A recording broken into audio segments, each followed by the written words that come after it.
right, here we go, gang. Syncing up all the platforms as we are ready in 3. See if I can do it. 2. All right. Boom. We are live. We are streaming all over the place. Welcome back, everyone. Here we are, All In With Love, Playground Conversations. I am your host, James Gardner. This is my give back. This is my little sandbox where I bring some amazing people on each and every week. We break down qualities of the inner child as it relates to their respective journeys in life, their acts of service and being of contribution to make the world a better playground, truthfully. And today's guest is someone who I've only met recently, and yet I know there's a lifetime of connection. She is a true beacon of light in this world, devout woman of faith, devout woman of service, mother, wife, dancer extraordinaire, and epic human. It's my pleasure to welcome Leigh Hilary Lee to the podcast. Awesome. Thanks, James, for having me. So excited to dive into some conversation with you today and just see where it takes us. Yeah. Let's dance. And I'm going to start there because I use the dance analogy in my life, in business, and everything I do. It's a dance. Even in my book, I talk about dance, and I have chapters named dance. And so you are synonymous with dance. So share a little bit out there to the community at large. What dance is for you, and what does it mean for you? Wow, that's a big question. Well, I started dancing as a little girl, young. I was born in Portland and grew up, loving the performing arts. And my mom was integral in, exposing me to that life.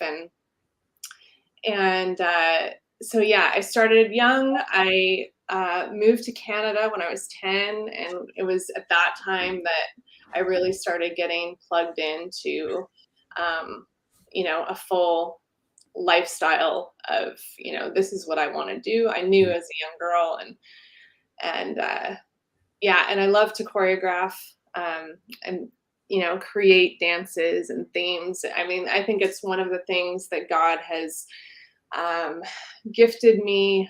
It's almost prophetic for me. I would go to sleep at night and dream choreography, and I would have to wake up and write it down because I was scared that I was going to forget it, especially with like tap dancing. I would, start hearing rhythms or sequences and crazy stuff. I mean, I could go down that rabbit hole for a long time, but I think for me, and what dance has meant to me, because I've had a lifetime of up and down, everybody. But dance was really my language and my gift that I would speak to God. I would get in the studio and it was almost like the spirit would just overwhelm me. And that was my way of communicating and ministering to God.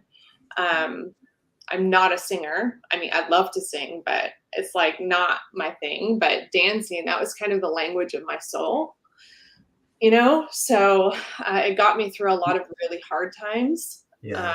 It was, I wouldn't say it was my crutch, but it definitely was something that anchored me to my faith through struggles.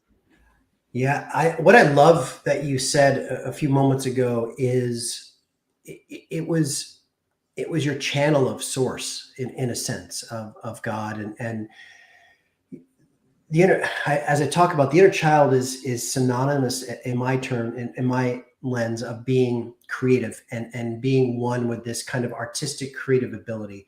Yeah. I think we all innately have that as a child, and whatever canvas he or she chooses to express it though is a sense of purity. And, yes.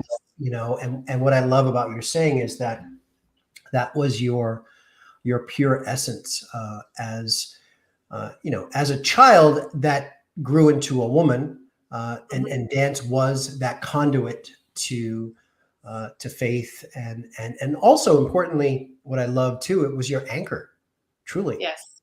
Yeah. Yeah. Oh, for sure. Yeah, Mm. it definitely was. I mean, um, there was a point I was speaking to you before we went live of, when I first went to university and developed an eating disorder, which lasted for a good chunk of my late teens, early 20s. Um, and through that time, yeah, dance was my safe place. I mean, my faith was absolutely for sure, but in those years where you don't really know how to pray well, you don't really know how to, you know, open up to people, even open up to God. I mean, there's a lot that, as you mature in your faith, as you mature as a person, you become guarded, and and breaking those walls down. I mean, the studio is where I could break the walls down and just be authentic in my soul and my spirit and with God, and it saved me. If I wouldn't have had dance, I don't know what I would have done. And when you look back over your life and you look at kind of like the forks in the roads and the paths Mm. that you take, um, and I just think, wow, like if I wouldn't have had dance to be that like safe place, I could have gone off in so many different, horrible directions that would have led probably to my destruction, so I'm super thankful that that was always my constant. Mm. Yeah. So I have a question. So I Mhm. have a similar journey in terms of the sport of rowing, and how rowing has been a true backbone of my growth from when I was, in my late teens, starting university, and also reoccurring later in my life, all throughout my 40s, basically. Mhm. Mhm. Uh, my question, though, is, hearing you talk about dance, and its connection to God, and able to channel that. Was that always the case for you? Because from in my situation, rowing was external validation as well. So I was also gauging a lot of my own worth on achieving the podium, winning the big Sure. races, and so Sure. forth. And so in your world, because I know how competitive the dance world is, I know Yeah.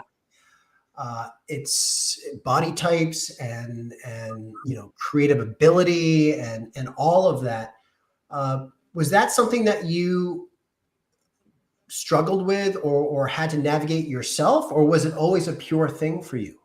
Yeah. Oh gosh, that's a really great question. So, I fell in love with the Lord when I was 6 years old. Actually, I was just talking to my youngest son last night about this.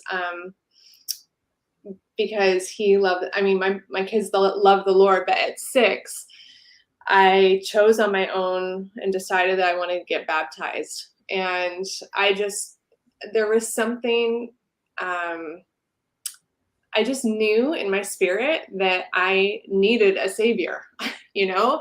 Mm.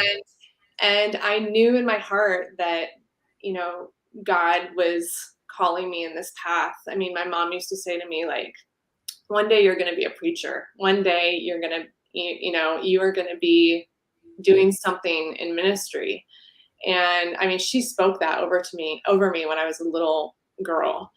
And I think, dance at that, in my child season of dance, it was just dance, right? I think as I started to experience heartache, in my adolescence, um, it became more of that secret language of my soul, like my prayer Mm. time, my faith journey. It was really influential in that. But then the one thing that's interesting is that when I was a young girl, I wasn't the best in the class. I wasn't, I didn't have the dancer facility with like Mm. flexibility and all. I had to work so hard. Um, in comparison with some of the other girls that maybe had more natural ability. I think my passion, like I said before, was the choreography side, was the creative side, not so much the performance side. Like I went on to perform later as an adult, but that's not where my love was. My love was in creating. So, you know, later in my teens, as I started to like come into my own and like rise in my ability, you know, there definitely was a competitive side in me, but it definitely wasn't the end all. I don't know if it overshadowed my, you know, my faith in dancing. You know, I don't even know how to put that into words.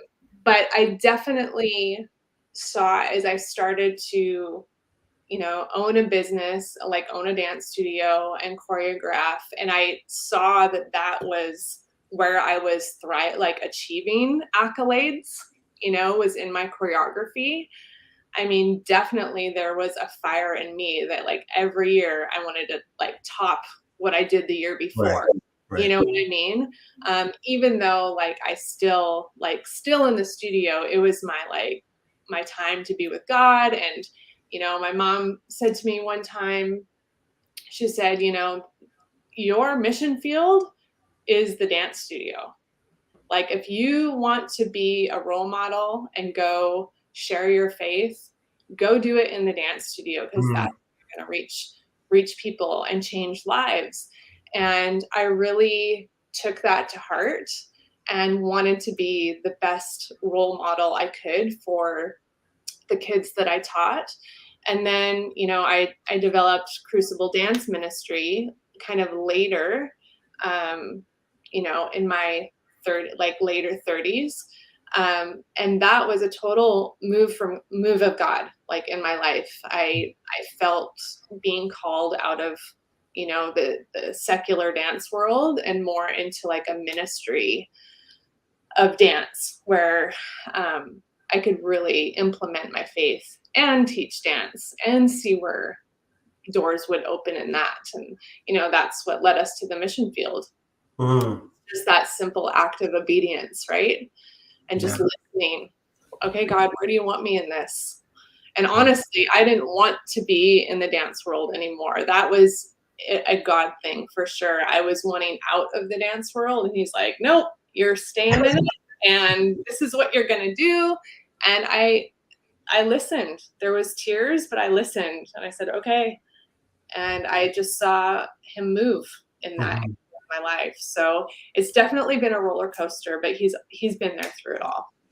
Yeah, I think you know, it's really interesting to follow you on as you're talking about dance and that journey, and you know, I think for people out there too that don't know, I mean, you did dance professionally. You had a stint with the Vancouver Grizzlies, the NBA team, when it was up here in Vancouver as a dancer, and so you've achieved a certain level of dance, and but I love, Leigh, that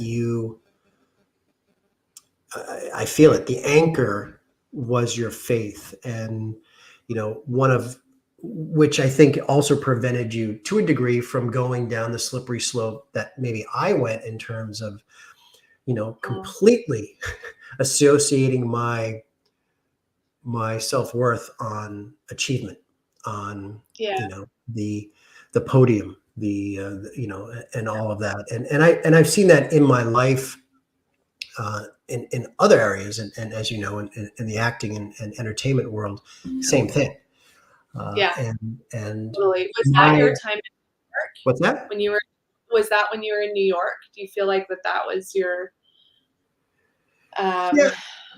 your slippery slope arena? Yeah, I think so. You know, well, no, not I think so. Yes, definitely. When I moved to New York at 23, almost 24, living in Manhattan for 12 years and then LA for 2 years, and being in that industry, you know, you're subjected to a lot of things and a lot of situations, and you know, maybe in my case, more situations than others, and just in terms of the way the chips fell with meeting certain people and so forth. So, I started, that's where I really started to lose sense of who I was, or who little Jimmy was with Mm, the dream, you know? yeah. It's identity. It's all identity, Mm, right? Where we find our, like you said, your worth, but like if you don't know your true identity, and that is as a kid, like who are you as a kid, as a child, and where do we lose that? right. You know, where at what point in your life does that start to kind of scurry away? Right. I think that's why the inner child work is so prevalent in this day and age too. Not even just from a trauma lens or a healing lens, but also just getting back to that purity that we were talking about earlier in this podcast, and getting back to that essence of us truly, when we lived for us, like we were walking in our truth, because we didn't know better, and we weren't programmed Yes. through by others, through expectations and Yeah. judgments, and, as I was saying, self-worth and all of that. And you know Absolutely. for some people, in your case, it's God, and faith has always been that anchor. Hmm. And, Yes. for someone like me, later in my life, I started to go down a spiritual path, and getting back to that essence, that source essence, whatever we want to call it for each of us. Yeah. And to me, that is getting back to the purity of my younger self. Yeah. Yeah. Yeah. And that's beautiful. I mean, everybody's spiritual journey, faith journey is different. And I think one thing that's lacking right now is just respect of that, that everybody has their own way, Mm, right? true. Right. And there's no timeline on someone's journey. You know what I mean? Like, and we're all climbing the mountain at different speeds. Some people are running up the mountain, some people are trudging up the mountain, and every day is a battle. But it's like, where has our compassion and humility and grace gone in society? You Let's know? 100%. So let's talk about that. Yeah. Where has it gone? Well, what I believe is that, we're fighting a spiritual battle. I mean, it's not flesh against flesh.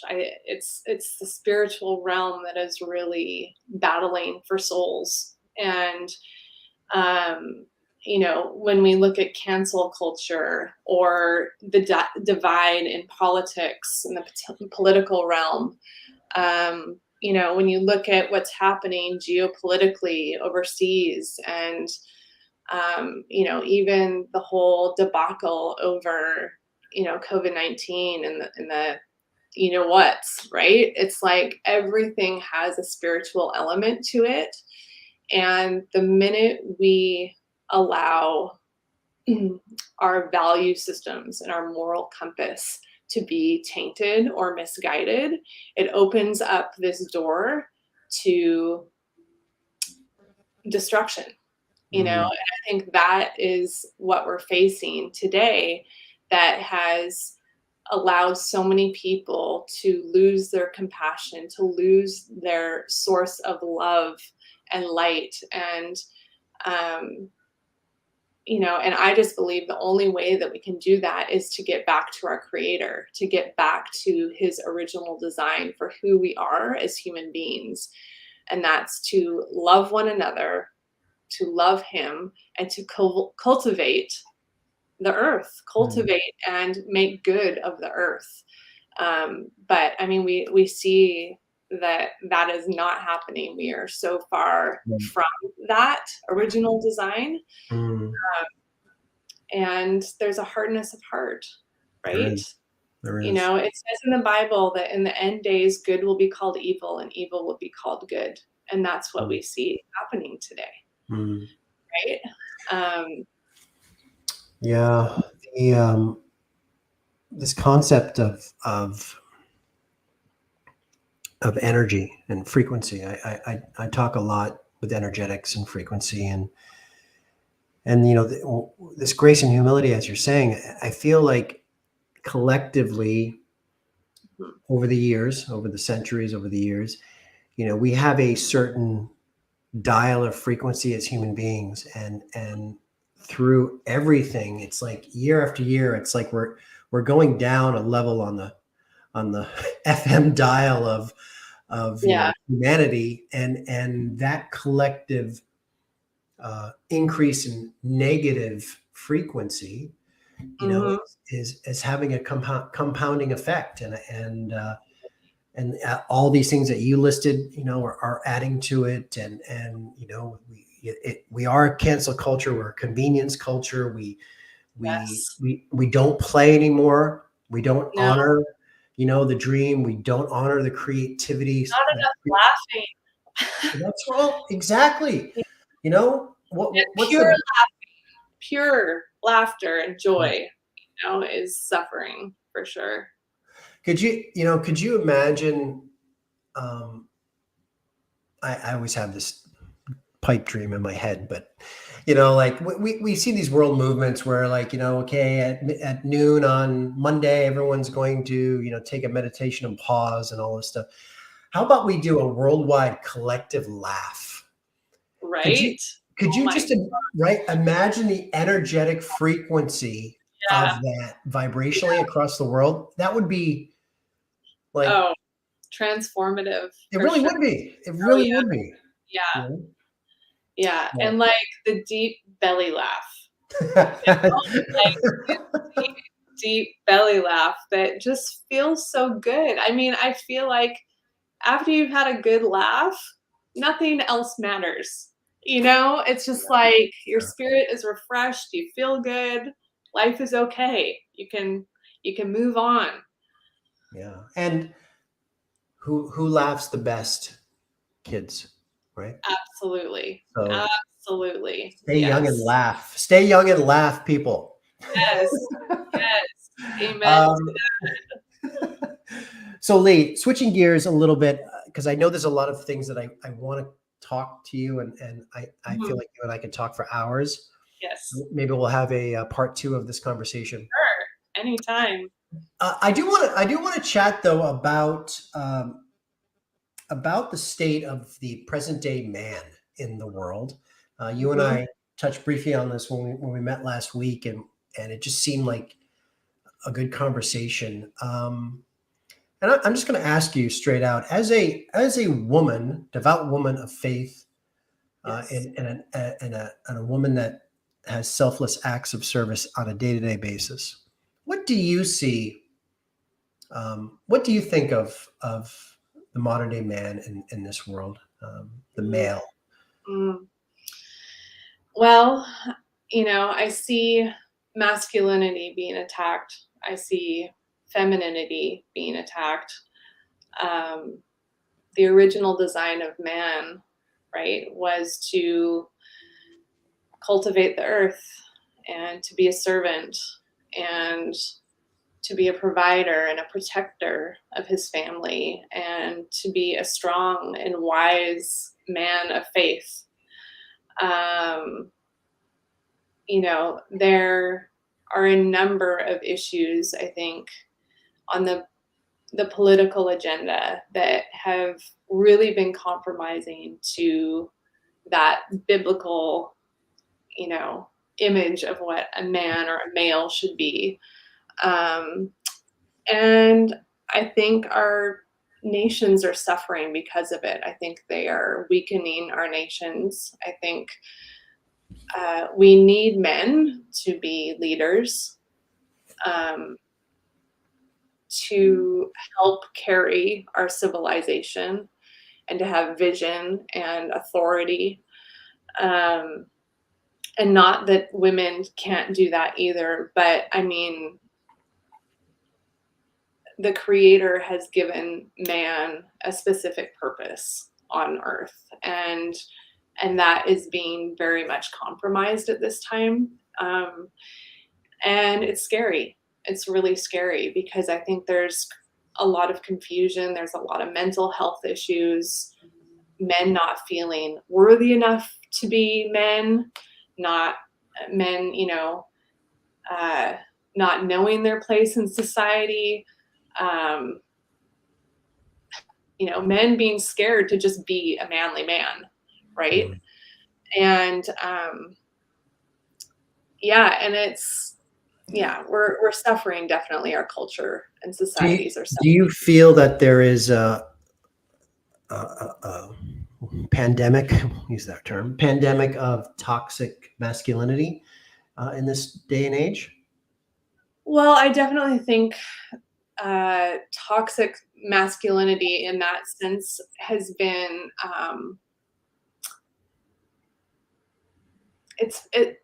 to me, it's like a smear campaign. Like, we can smear anything, how True. we put labels on things and how we categorize words and language.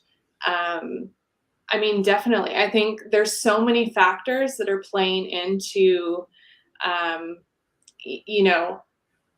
the propaganda of men and women.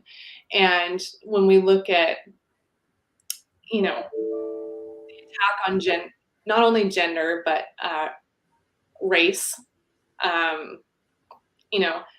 conservative, liberal, and we start to mix all of these ideas together. People start to wear these labels or attach those labels to people that they don't even know. But going back to the mental health part of this whole thing is that I think, when you open the door to a little sin, a lot of sin can enter in, right? When we look at the number of mass shootings that have happened throughout the United States and Canada even. Sorry, mosquitoes. One just flew right by my face. And we start to assume that every situation is the same or has an underlying, that toxic masculinity. But that's not true, and we tend to just hear the narrative and go along with it rather than let's break down what is actually at the root of this problem. A lot of people will say it's the guns. A lot of people will say it's mental health. And I think our mental health is severely damaged right now in our countries. And there needs to be a, something that helps us get back on track. And I don't know how that. I'm going to jump in and offer a few things, whether you agree or not. Yes. I think getting back to what we need in terms of grace, humility, we need more love in this world. And I truly feel, I feel men at large need to walk more with the divine feminine in their lives. And I feel that, as you're saying, whether or not what the root cause is and labels and narratives, I do feel strongly that a lot of the shit sandwich that we are eating every day is because of, a history of male-led decisions and behavior and so forth that has come from just one side of a strict almost dictatorship alpha male style of perception. And I, in my circle, I've seen the paradigm shift with males. I'm blessed to know a good number of conscious males, right? Yep. And I think that's something that needs to happen. I truly feel, and I'll take it back to just to me, and then I'll pass this to you. But in my case, uh, my I guess my final piece of the James puzzle, when I went through a midlife kind of search for me, and coming out the other side, and stepping into my true presence and getting back to my younger self, was uh, taking and accepting the feminine in me, and Mhm. how I show up to lead with love in everything I do. I Yes. felt like that was my secret sauce that then created Yeah. just catapulted me to the next level of impact, of service, my footprint on the world. Yeah. So, Yes. what are your thoughts about that? Yeah. Well, I think, kind of going back to what we said earlier about these walls get built up, right? These walls around our heart, our soul get built up because there's this expectation that we need to be something, Mm, right? And, talking about, men who would tell their little boys, come on, be a man, you yeah. know, and just the repetition of this idea that you have, you know, don't cry, be a man, you Mm, know, these words, again, it's the language that we use that goes back to like the hardness of the heart. And if we're putting these expectations on our kids and they grow up thinking that they have to be or act a certain way to be a man, like this is all that a man is. Well, no, it's not. Men cry. Like men love and can love well. Men can be sensitive, and that is a beautiful thing. And I mm, think, and this is the crazy part, is that that's what most women want. They want a man that will sit and talk and cry with them and be mm, sensitive to their feelings and to their own feelings. And not everything has to be, like you said, like this like authoritative dictator type style of masculinity. um I mean, where did these ideas come from, right? And again, this is where I go back to the spiritual realm of, the devil's a liar. He's going to tell us these lies to get us to swing to his side, and when we do that, chaos mm. proceeds, Right. right? And so I think that's kind of where we're at with masculinity and femininity. Like they're both have an identity crisis. That's great. Like who is the woman and who is the man and what are we walking? I mean, Well, we can't even call men men and women women anymore. Mothers, mothers, fathers, fathers. right. Like, this Yeah. is how crazy it's becoming.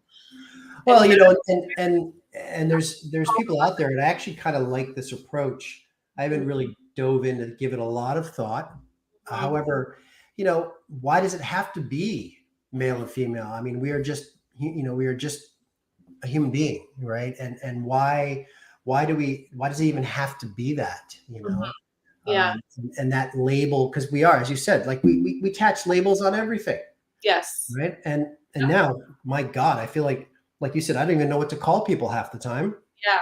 It's You scary. know, out of yeah, and then everyone, in my opinion, again, everyone has become super sensitive, Yes. and takes everything, right to the heart, which again is truthfully is not being an inner child, is not being connected with our younger selves, because we're taking things personally, left, right, and center. Yeah. And so it's just I know you have kids, I have Mhm. kids. It's a volatile world out there to raise kids, and obviously, with you and your faith, that's provided you a safe haven in the storm that's out there. Yeah. So yeah, heavy stuff, and And it's hard. And I mean, there's always going to be, people that disagree with your stance or have different ideas, but that's okay. And I think we've lost the art of discussion and debate in our society. And like you said, the idea that we can laugh at things. There's so much sensitivity. Like people are so sensitive and take offense. And it's like, no, we need to be able to talk about these things and not cancel each other out because we disagree about one or two or three things. Like there's more that binds us together than divides us. And we have to be able to see that as, human beings. So that's my thoughts. It's like, I'm starting to really sense that in our world right now is just like, I don't like what you say. You're done. You're done. Moving on. I've been a victim of that. Like I would never do that. Like I love people. And that is my biggest prayer, that in these days that my heart remains soft and not hardened by, acts of unkindness, right? How do we stay above that and stay loving people? Beautiful.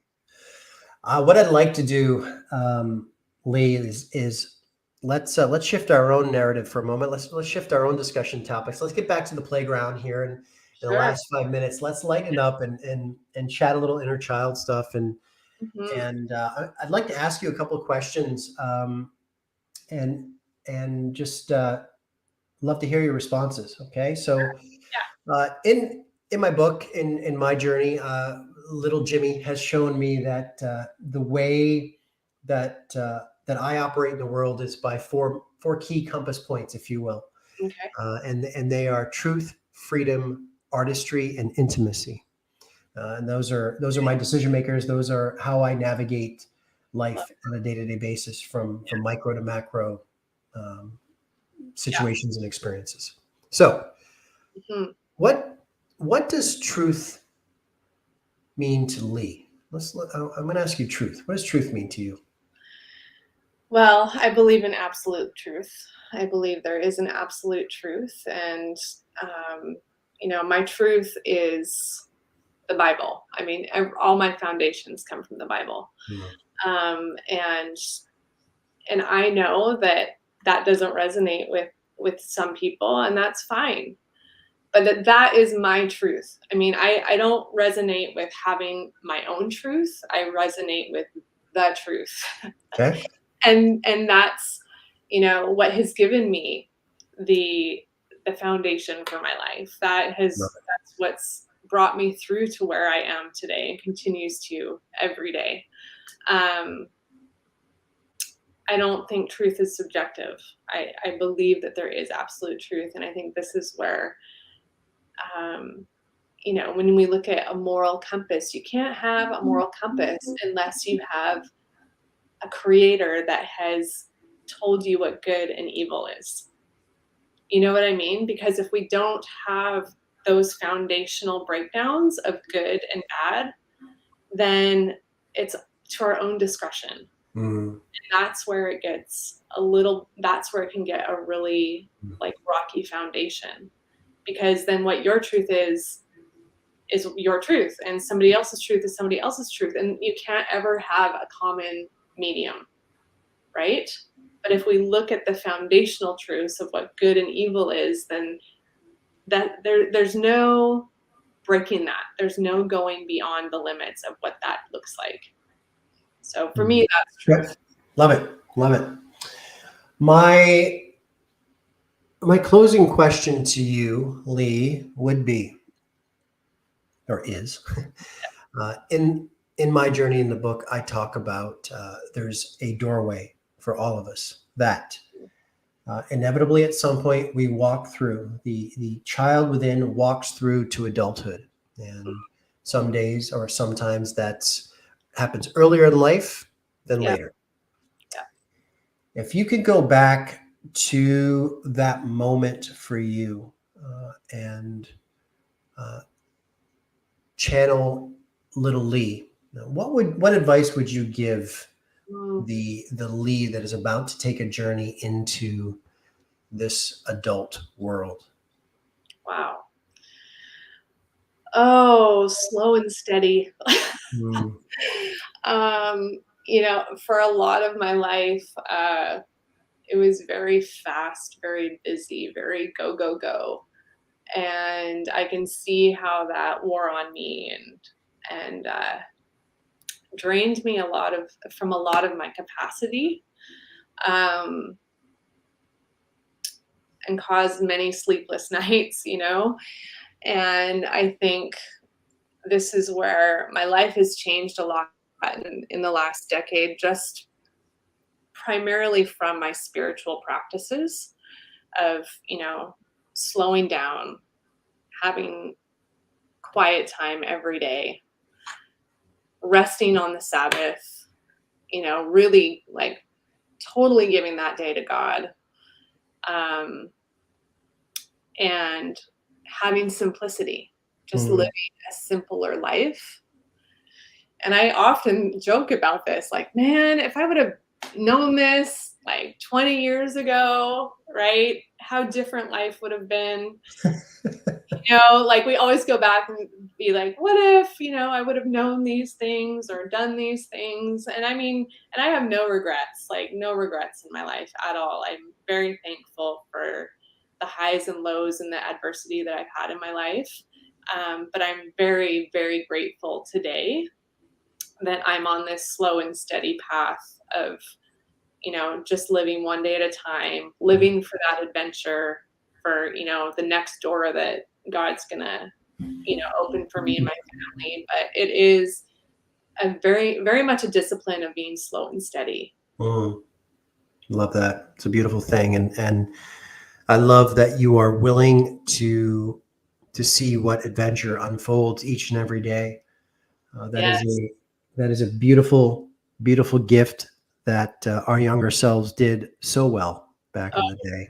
yes. And yeah, I want to thank you, Leigh, for taking Yes. time out of your day to share some conversations and some insights into your world, uh, into this conversation of today, specifically of getting back, increasing our units of grace, humility, and love in the world, and Absolutely. walking hand in hand with the younger selves. So I appreciate you. You are an amazing, amazing human Thank you. Thank who you. who lives a selfless life. And as I said in the beginning, when I introduced you, you truly are a light for others. And I know you are. God's smiling on Thank this you. live right now. He's like, "That's my girl. Aw, Keep going." So thank you thank so you, thank you, thank you. thank you. Thank you for having me. And, I would love to open up more discussion in the future.